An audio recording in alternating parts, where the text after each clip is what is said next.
I gotta take this one, I gotta decompress, I gotta understand, like, this really happened, on my watch. So I don't like the feeling, and I know offensively, if I'm able to get out there and have an opportunity, I know that I'll be able to take everything to a different level. Lost a game that nobody cares about, all right? And by the way, Lamar Jackson, a two-time MVP, was looking for you. Like, go back in there, visit with Lamar or whatever, and then go back in with your teammates. Why is there such a disconnect here? Is it the kids' fault? Is it the organization's fault? I have no idea. Rex Ryan woke up and chose chaos because the meltdown he unleashed after Shedeur Sanders' debut made it seem like the kid personally canceled the Super Bowl. Rex didn't just critique Shedeur. He detonated a full-blown football conspiracy theory like he expected Shedeur to show up throwing laser beams, reading defenses telepathically, and walking on water in the middle of the huddle. The moment Shedeur played like a normal rookie in his first NFL start, Rex reacted like someone swapped his Gatorade with hot sauce. His gift is enough to make room for what he's going to do in this league. It's up to him to seize the opportunity. He's been waiting on it. He's been rocking with it. And we right at the doorsteps. We right at the gates. It is not time to turn around and look back. It's not time to be turning around and second guessing. It's not time to be looking back and saying, well, what did we do over here? And what about this over here? No. If you fit for the kingdom, you better take hold today and look forward. Because I got to remind you that this ain't the first time it's happened. Suddenly, the internet spiraled into a multiverse where a first-game rookie is supposed to perform like a 10-time MVP with the cheat codes unlocked. Rex sat there on national television looking stunned that Shedeur looked human. Human. As if a first snap in the NFL is supposed to look like Mahomes in a playoff game, Brady in a 2-minute drill, and Peyton Manning diagnosing a defense in 0.5 seconds. He said the Browns looked unprepared, confused, and totally lost. But here's the twist. Everyone keeps forgetting Shedeur literally walked into that game with no first-team reps, the worst offensive line performance of the week, and one of the top defenses in the NFL trying to rip his head off. That was obviously a mess in so many different ways, and it feels like a bit of an organizational failure. You don't need to have been a quarterback in the NFL to see that he didn't look ready to play at all. He has been the backup quarterback there for a while now, and it looked from the moment he ran out onto the field, it looked like they had no conceivable chance. Yeah, I mean, obviously he saw things that he's never seen before when it comes to pressures, and he's felt speed that he's never felt before when it comes to Baltimore's defense. I know there's been a lot been made about no snaps or practice reps with the first team, the starters. I think that's more common than people anticipate. I would go weeks as the backup. And despite all that, he showed flashes, poise, confidence, command, and competitive fire. But Rex didn't see that. No, Rex wanted perfection dipped in magic, sprinkled with destiny. When he didn't see it, he turned into the disappointed uncle at Thanksgiving who expected a Michelin-star dinner and instead got a regular cheeseburger. Still good, still real food, just not floating off the plate singing the national anthem like he hoped.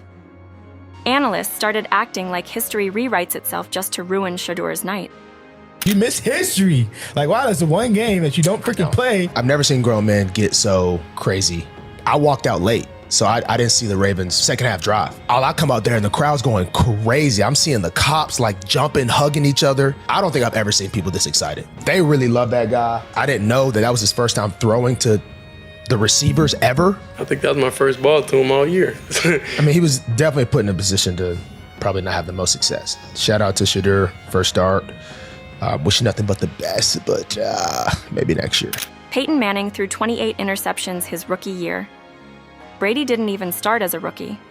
Mahomes needed a full year to sit and learn, but Shedeur, apparently he's supposed to walk in and be Jesus with a helmet. The moment he threw his first incompletion, the overreaction machine booted up. He's not ready. He's overwhelmed. He didn't get reps. He looked lost. Shedeur going into the game and just as you're watching it as a dad? I was in the office alone. I told them this past week that he was going to play. But getting in the way he did, I know it's going to be some inconsistencies of a lot of things because I know football. But I was happy for him just getting the opportunity and running on that field because I know the fight behind the fight. They acted like he threw 17 interceptions, fumbled 10 times, and ran backwards into the locker room. Every rookie faces pressure, but only Shedeur has to do it under a microscope, where every breath becomes a headline and every step becomes a debate segment. And then the funniest part, the offensive line betrayed him on nearly every snap. Who was there for that reason, because you didn't need snaps and they could throw you in case of trouble. This is a rookie who's never taken a snap in an NFL game. It's also a rookie who's playing in front of him, who's only been playing for 6 games or so. So you're trying to get him ready. I don't think it's the perfect science. Though I think it's odd that Shedeur hasn't had a single snap of practice rep. Yes, but I don't think it's something where everyone's making it out to be like, oh my gosh, he should be splitting the reps with Dillon Gabriel. Splitting is maybe too strong a word. I hear what you're saying, but D-Wood, what was it you said about the offensive lineman when he came out there for the first time? They were hearing what? Can you explain that to me? He's dropping back and defenders are arriving faster than DoorDash. He's getting hit before routes develop. He's throwing while being drilled. And the one pick? Miscommunication. Receiver stopped. That's reps, chemistry, timing, all the things you get after you've actually, played with the starters. But analysts pretended that didn't exist. They wanted the fairy tale, not the facts. Meanwhile, his dad, the Hall of Famer himself, sat there proud because he knows what this league really takes. Time, reps, rhythm, growth, adversity, all the stuff fans don't see, and analysts pretend doesn't matter. Shedeur wasn't rattled. He wasn't broken. He wasn't discouraged. He walked off the field knowing exactly what to fix. Because he's not chasing perfection, he's chasing progress. And that is what scares the doubters more than anything else. With Shedeur Sanders. Everybody should want to see him succeed and be great on the NFL levels. Number one, it's exciting. When Jackson Dart was playing well in New York, people were watching. People wanted to see the Giants offense actually play. I can tell you, media outlets don't want to see him fail because they want to talk about it. Every time he talks, I am always leaning forward in my seat because I think it's interesting. You and I were at the Carolina Panthers preseason game. It was electric. I walked out of it thinking, wow, this would be great for everybody. You telling me that you wouldn't like to see the Browns with a couple of wins under Shedeur face Caleb Williams and the Bears? The meltdown didn't stop with Rex. Analysts started treating Shedeur Sanders like some mythical creature who disappointed them by not bending reality. They questioned the Browns' coaching, the scheme, the preparation, the reps, everything except the one obvious truth. He played exactly like a talented rookie thrown into a brutal matchup with zero rhythm. But instead of acknowledging that, they jumped into panic mode because panic sells. Overreactions trend. Drama goes viral. Nobody wants balance. They want explosions. The same people who hype rookies all offseason are the ones who torch them the second something goes wrong. Doesn't seem right. And look, here's the thing, and is it the kid, or is it how you have treated this guy? Like, I don't know where the fine line is, but there's, certainly a disconnect. Like, when I see, like, this kid on the bench, this is after the game. Number one, it's not the 7th game of the World Series. You lost. They act like quarterbacks come out of a microwave fully cooked. But Shedeur is a crock-pot quarterback. He needs time, he needs seasoning, he needs reps. And when he gets them, he's going to feed the whole team. But for now, the media wants their instant meal and they're mad the timer hasn't dinged yet. Then they flip the narrative. Suddenly it's, is it the kid or the organization? Normally on Saturday, or Sunday morning, Dillon Gabriel will tell Stefanski, these are the plays that I really like. Every quarterback does that. Every quarterback does that, huh? Every quarterback does that. So do you think he had any idea of the plays that Shedeur likes? No. Or he's just going to call plays just, oh, here's my play sheet and I'm calling? Because you build your play sheet around the quarterback and what he likes, what he's good at, what you know he's good at. You don't even know what Shedeur is good at. Is he prepared? Is he overwhelmed? Is this a disconnect? As if he's supposed to run a franchise day one.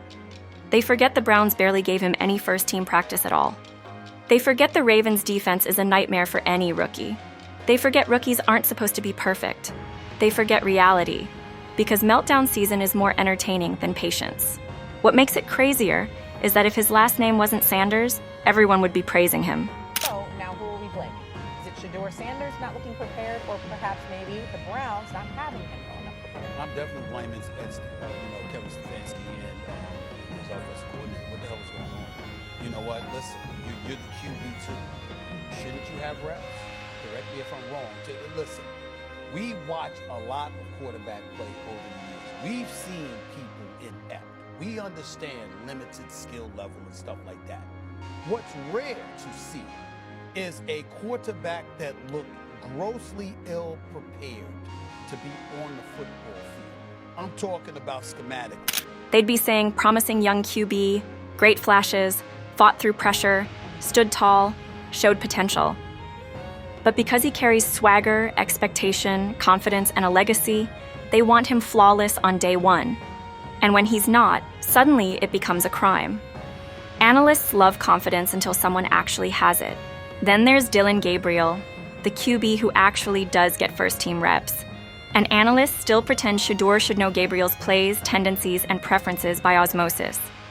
Let me get this straight. Y'all think Shedeur played bad because he's the worst O-line in the league, hasn't gotten first-team reps ever with the Browns, and they're playing one of the top defenses in the Ravens. Let's be so for real, bro. He started off 2 for 2 for 12 yards, looked pretty good, and then he threw this interception to Nate Wiggins. But what do you notice here?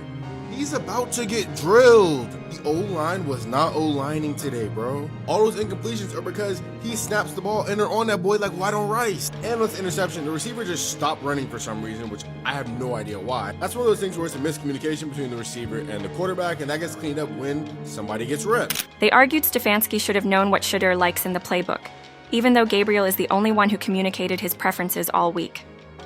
How can a coach build a sheet around a QB who never got meaningful reps? It's impossible, but the media ignores that because the meltdown fits their storyline. The double standard is insane.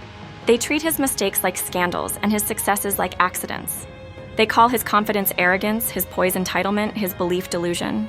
But that's only because they want the storyline, not the truth. The truth is simple. Shedeur handled everything like a pro, took hits, made reads, delivered under pressure, stayed locked in, stayed composed. That's what real quarterbacks do. Meanwhile, the Browns coaches are out here calling plays for a quarterback they barely know, running schemes he's never repped, and expecting flawless execution. Stefanski publicly announced Gabriel as the next starter, before even considering Gabriel's concussion protocol. Analysts questioned why Shedeur didn't look prepared. But how can you look prepared when the staff didn't prepare you? Despite all the noise, the controversy, and the dramatic TV meltdowns, there's one fact nobody can deny. Shedeur showed enough talent, leadership, and toughness to prove he belongs. He didn't fold, he didn't panic, he didn't crumble, he competed. And when he starts stacking reps, timing, chemistry, and protection, the same people screaming today will be whispering later. Because here's the twist the analysts don't see coming. He's not chasing their approval. He's busy rewriting their narratives. Every overreaction becomes motivation. Every dramatic headline becomes fuel. Every meltdown becomes a receipt. And eventually, when he starts winning, all these takes get buried in the graveyard of things analysts hope we forget. Shedeur doesn't need perfection. He needs time. And when his time comes, the joke won't be on him. It'll be on everyone who thought one rookie start to find his story. Really, you complete the first couple of passes, and then after that, you can't find anybody. It made no sense to me. I found it to be very, very suspicious. That's not to big up Shedeur Sanders by any way. All right, he's got a lot to prove, and but also what alarmed me is that you're Kevin Stefanski, and you know that Dillon Gabriel is in concussion protocol, and you automatically declare him as a starter next week. Why would you do that? You know, he said he'd be there next week, and he's our guy. That's what he said after the game. Why? You don't know if he's going to be available.